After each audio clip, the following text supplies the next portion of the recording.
G'day folks, this afternoon I'm up in the hills with my family on a family four-wheel driving trip. I'm doing a little bit of exploratory fishing as well. Hey you! You're watching Robbie Fishing. Now we've got a route planned out that we're going to go through the hills today. We've already done sort of half of it. But on that route we crossed this creek and I wanted to stop here and have a look because I've never been here. And then after here we're going to another creek that I fished just recently and saw a few trout. So that's the main creek I'm going to be fishing, but this spot here, I'm just going to try here at the crossing and see if it's worth coming back. If I see a fish here today, well, that'll tell me it's worth coming back again. This is the recon mission. The next creek's the fishing mission, if that makes sense.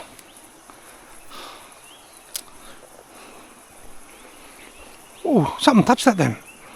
I am positive something touched that then. Right, well I didn't see any fish. I really want to go up there and try up in amongst those rocks and look for some backwaters and some rock pools and stuff, but I won't today because we're going elsewhere. But I am going to return to this spot. Even though I didn't see a fish, I reckon it warrants further investigation. Right, let's get moving. Head off to the next spot. Let's head off.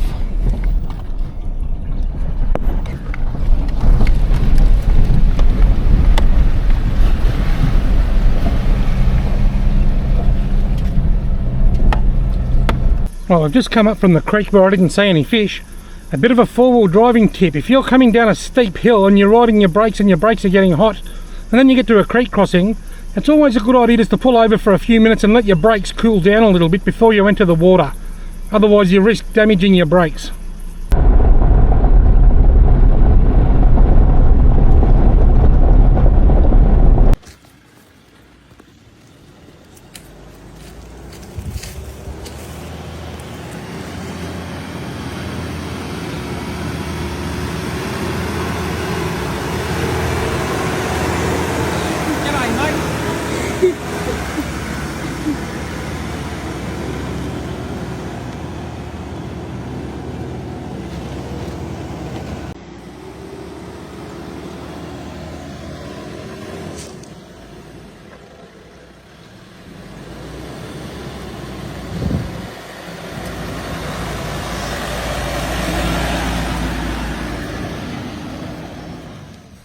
Well, we've driven through creek crossings, over steep rocky corners, through pine plantations, around fallen trees, and now we're at the spot where I want to fish. I fished this creek recently, I caught one and had a few other strikes, so let's go and have a look. We came in that way, and Loretta and the girls have driven down that way and they've parked up the creek there a couple of 100 metres. So I'm going to fish a bit here that I haven't fished for quite a few years, and then I'm going to get to the bit where I got in a couple of weeks ago and fish that water again. So I'm fishing half new water and half water that I fished only a couple of weeks ago. Loretta's feeling a little bit lost at the moment. Her favourite toy, her camera, her bird camera, has been sent away to get a bit of repair work done. It's a Canon R5, but it keeps getting an overheating warning and shutting off all the time, so she hasn't got it and she's missing it. I've got to work out how I'm going to get into the creek here. I'm walking down an animal trail into the creek, but this creek isn't the creek that I'm fishing. This is just a little feeder, a gully. I'm hoping that I can now walk down this gully to the main creek. That's the plan. I'm almost in, and there's the main creek, and it's still got quite a bit of water flowing down it. I've got the tiny little 1/62 of an ounce jig head on here, but it might be a little bit too light. Can you hear me? Oh, you're frying the life out of me when you called out to me then. I left my asthma puffer in the car. Righto, I'm in. I'm starting with the little 1/62 of an ounce jig head with the Strike Tiger Micro Minnow. Tiny little jig head, very light. Might be a little bit too light given that the creek's up a bit. There's a little creek running in there. That's the creek that I just walked down to get into the main creek. Like a junction of three creeks right here.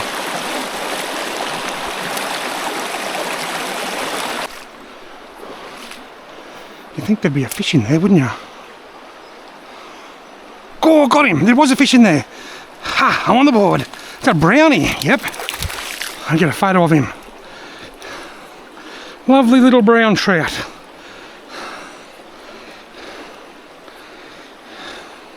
That's a lovely little fish.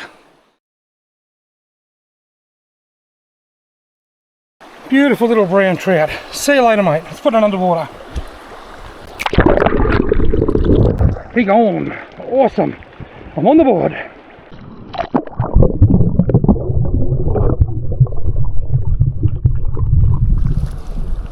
The lightest drink bottle of the lot is the one without any water in it. Just fill it up as you go.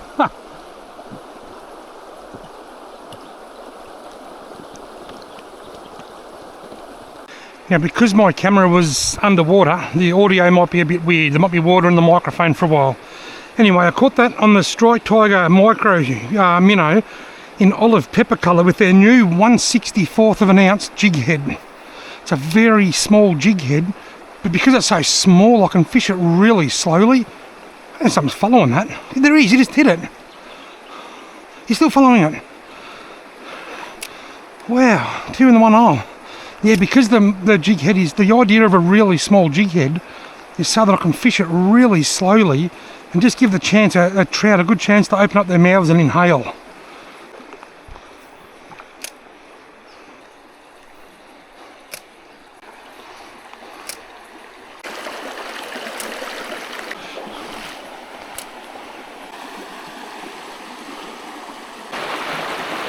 Wading has been a nightmare in this creek. The rocks are so slippery.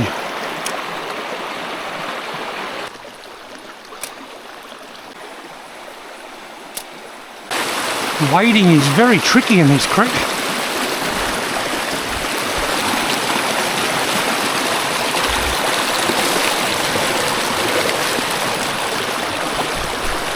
That's a nice little one.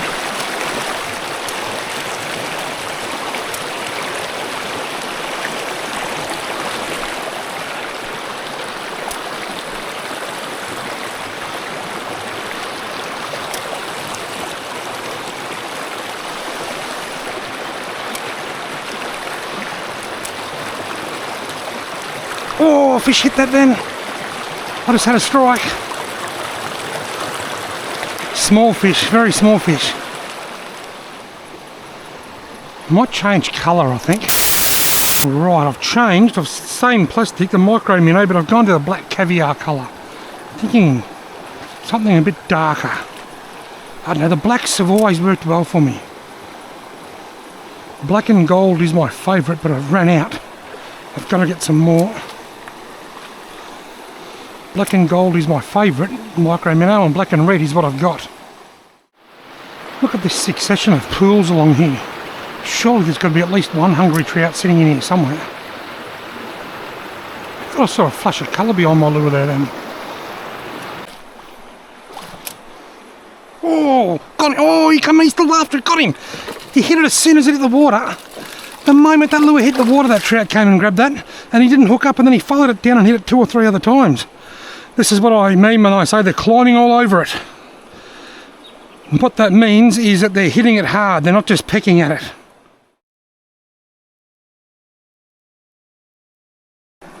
Righto, fish. Gone.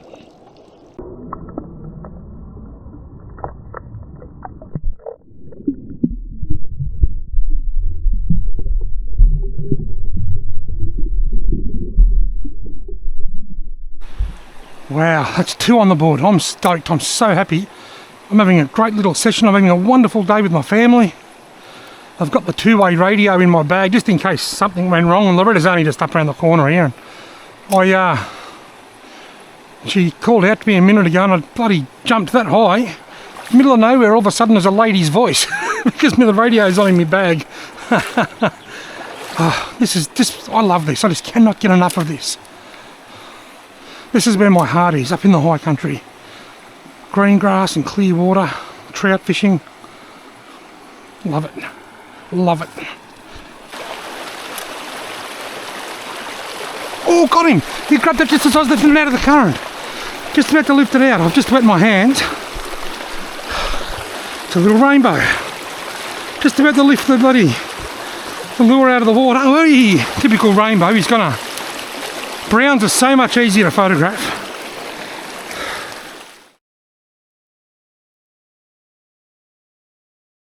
Beautiful little rainbow trout.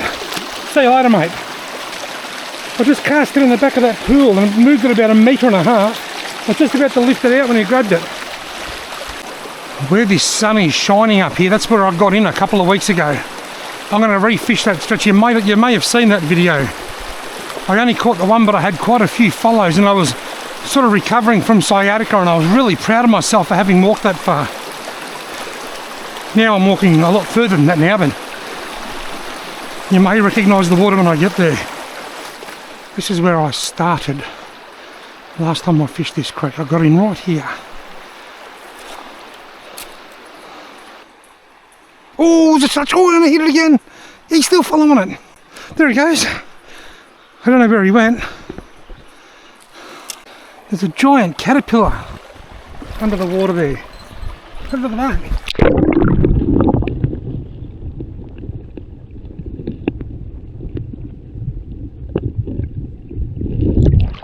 I reckon if there was a large trout in here, it'd make a meal out of that, but I reckon he might be a little bit too big for the small ones.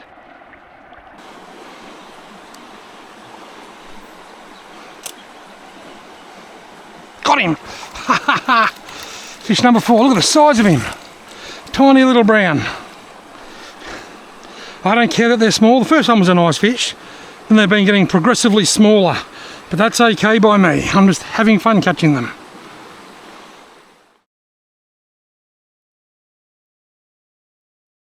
Beautiful little trout. Gone. That lovely deep pool up there is one of my favourite pools in this creek to fish. Now before I go up there, I just want to give you a real short, quick review of these new Strike Tiger jig heads. They're 1/64 of an ounce. They've only been out a few months. They're very, very light. The upside to them being light is that you can fish them really slowly, and with a slower jig head, you'll get a much better hookup rate, because the trout have got time to go up, open their gills and suck in some water and grab it. Whereas a heavier jig head, you've got to retrieve it faster to stop it dragging on the bottom. So it's a great soft plastic to get those trout that might not otherwise hook up to grab it, or even just for smaller trout like this. It's an awesome jig head. The downside to them is that they don't have a bait holder like the other sizes or the other ones, and if you're not careful, because it's so small, if you reel it into the end of the rod, the jig head will come through the top eye, and it can be quite tricky getting it back through without pulling the soft plastic off. So the downside is that they can go through the top eye, and there's no bait holder, so the fish can pull the plastics off a bit easier. The upside is when the trout aren't hitting it as hard, or if there's smaller fish around, it just allows you to present really small soft plastics like that in a much more slow and finesse way than normal, and I think that's what's helping me catch so many fish today. Got it! Oh, fish hit that then. He's pulled the plastic down a little bit. A fish definitely hit that then. He tasted the rubber. Oh, they got him! Oh, he got off. I was about to say he tasted the rubber, but he didn't taste the hook. But I think he might have tasted the hook that time. Once you hook them and they get off like that, that's the end of it. You got a copy?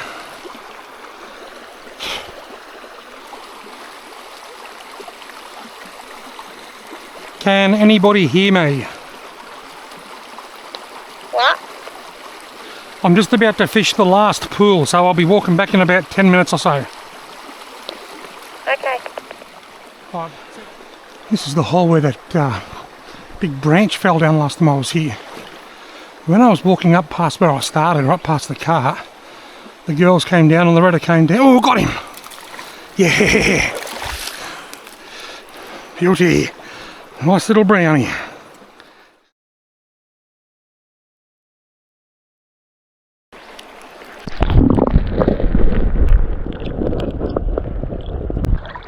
Awesome.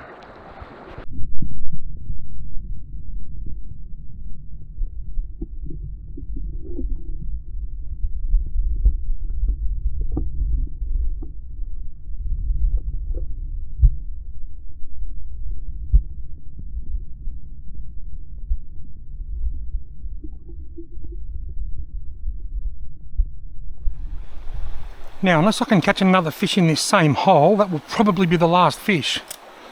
But what I was going to say a moment ago, when I was walking past the car, the girls came down and had a drink and whatnot, and I had a drink of water out of the creek. I've got an empty Powerade bottle in my bag, and I just filled it up with water out of the creek and had a drink. And Holly's freaking out. She thinks I'm going to get sick now because of the water. She says it's full of germs and all kinds of things. And my reply was, well, the water you drink out of the tap at home is full of chemicals. And it's got chlorine and probably fluoride and who knows what else. I don't know about anyone else, but I always drink the water out of these streams up here in the hills. It's never really hurt me. It's very deep up in there. I remember years ago when I fished this creek, I had a really big trout follow my lure out in this hole. God, oh, something hit that there then. Something hit that there then. But going after this microme, you know, didn't feel a lot of weight. If that fish only just grabbed the back of the plastic, he might come back if I'm lucky. Oh, he did come back and he didn't hook. Once again, he didn't hook up. There will be links in the video description below to all of these, to all the gear that I'm using today. Oh God! That's 3 times he's hit it.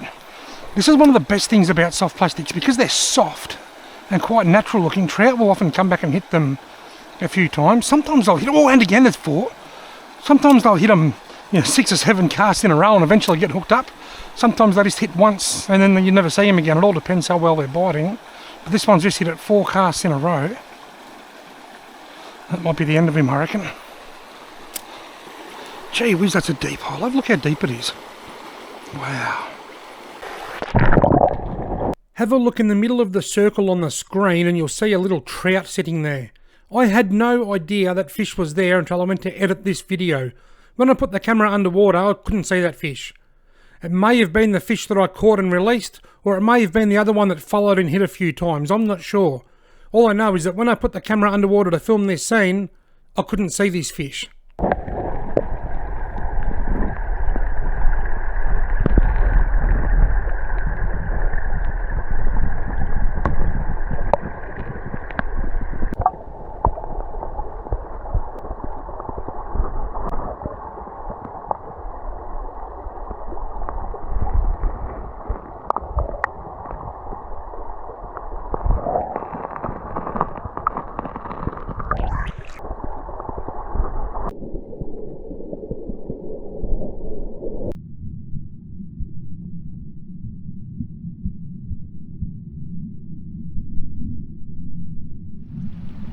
I've been fishing this spot for a number of years and I've never ever been up there.